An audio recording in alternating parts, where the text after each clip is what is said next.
जय माँ Gayatri. Divine youth India channel में आप सभी का स्वागत है।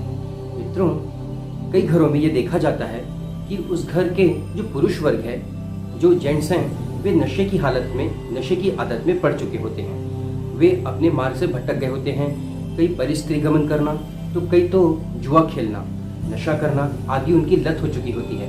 ऐसे में जो घर की बहनें होती हैं वो बहुत परेशान होती हैं, और इस परेशानी से बचने के लिए परम पूज्य गुरुदेव ने एक अद्भुत विधि बताई, बलि वैश्य होम की विधि। तो आइए सबसे पहले हम इस प्रसंग को सुनते हैं।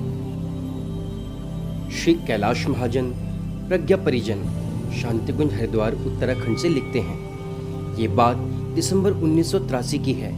हम लोग 5 कुंडी यज्ञ कराने हेतु टाटा नगर गए थे। दोपहर की परिवार निर्माण की गोष्ठी में पारिवारिक पंचशीलों पर प्रकाश डालते हुए बलि वैश्य यज्ञ की महत्ता बताई। गोष्ठी के क्रम में क्षेत्रीय परिजन अपनी अपनी समस्याएं भी बता रहे थे और समाधान की अपेक्षा हमसे वे कर रहे थे।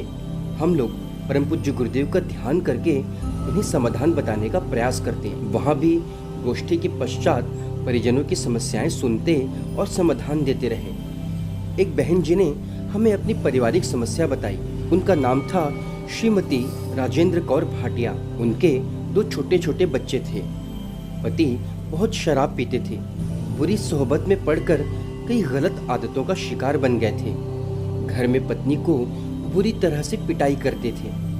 हमने उस बहन को सांत्वना देते हुए कहा, परम पूज्य गुरुदेव ने घर घर में बलि वैश्य यज्ञ करने की बात कही है, और उन्होंने कहा है कि बलि वैश्य के माध्यम से मैं नारियों के हाथ में रिमोट कंट्रोल दे रहा हूँ। यदि कोई स्त्री प्रतिदिन बलि वैश्य का यज्ञ करे, अपने घर के सदस्यों को जिस दिशा में मोड़ना चाहे वह मोड़ सकती है, जैसा शुभ संस्कार देना चाहे दे सकती है। हमने उस बहन से कहा, बहन, परम पूज्य गुरुदेव की इन वाक्यों को विश्वास करते हुए तुम भी अपने घर में बलि वैश्य यज्ञ की निमित्त व्यवस्था करो। उस बहन को बलि वैश्य यज्ञ की बात बताकर हम लोग वापस लौट आए। हम सभी अपने अपने काम पर लग गए। लगभग 1 वर्ष बाद पुनः टाटा नगर प्रवास में जाना हुआ। तब उस बहन से भी भेंट हुई। उन्होंने बताया कि हमारे घर में तो चमत्कार हो गया। हमने आपकी सलाह अनुसार नियमित रूप से बलि वैश्य होम शुरू कर दिया। धीरे धीरे पति महोदय के स्वभाव में परिवर्तन आने लगा। उन्होंने गलत महिलाओं का साथ छोड़ दिया, शराब एवं मांसाहार भी छोड़ दिया। घर में बच्चों पर भी ध्यान देने लगे। हमें भी पति महोदय से मिलवाया। वे हमारे चरण स्पर्श करने लगे, तो हमने कहा कि हमारे नहीं, अपनी धर्म पत्नी के चरण स्पर्श करो, जिसकी साधना एवं निष्ठा ने आपका जीवन बदल दिया। उन महाशय ने सबके सामने अपनी पत्नी के चरण स्पर्श करते हुए कहा, ये सचमुच देवी है जिसने मुझ जैसे राक्षस को देवता बना दिया। श्रद्धा पूर्वक गायत्री माँ की उपासना एवं बलि वैश्य यज्ञ करने से भौतिक एवं आध्यात्मिक सभी समस्याओं के हल सहज ढंग से प्राप्त हो जाते हैं। ऐसा अनेक लोगों का अनुभव है। मित्रों, अद्भुत है परम पूज्य गुरुदेव की बताई हुई युक्ति, उनका उपाय। मित्रों, यदि आपके भी घर में ऐसी समस्याएं हैं तो आप एक बार बलि वैश्य यज्ञ जरूर करें। यह एक आध्यात्मिक प्रयोग है। रात्रि में या सुबह भोजन बन जाने के बाद एक गैस चूल्हे पर कोई बर्तन रख लें। बिना नमक के भोजन रोटी के टुकड़े को 6 या 7 कौर में बांट लें।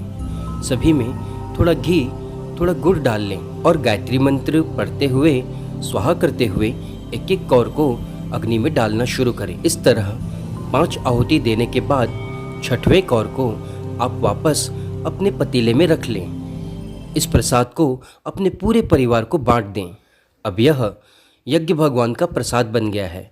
यह यज्ञ भगवान का भोजन हो चुका है। आप पाएंगे कि कुछ ही माह में सभी परिवारजनों की बुद्धि सत्प्रवृत्ति की ओर लौट रही है। यह एक अद्भुत प्रयोग है, माँ गायत्री का चमत्कार है। इसे अवश्य अपनाएं। तो देखा दोस्तों, कैसे पूज्य गुरुदेव ने अपने शिष्य की प्राणों की रक्षा की। पूज्य गुरुदेव अक्सर कहा करते थे कि आप हमारा काम कीजिए, हम आपका काम करेंगे। यदि आप भी अपने अनुभव हमसे शेयर करना चाहते हैं तो आप हमें मैसेज कर सकते हैं या ईमेल कर सकते हैं, और यदि आप चाहें तो इंस्टाग्राम पर वीडियो कॉल के द्वारा भी हम आपके अनुभव को रिकॉर्ड कर सकते हैं। तो मिलते हैं अगले वीडियो में। जय माँ गायत्री।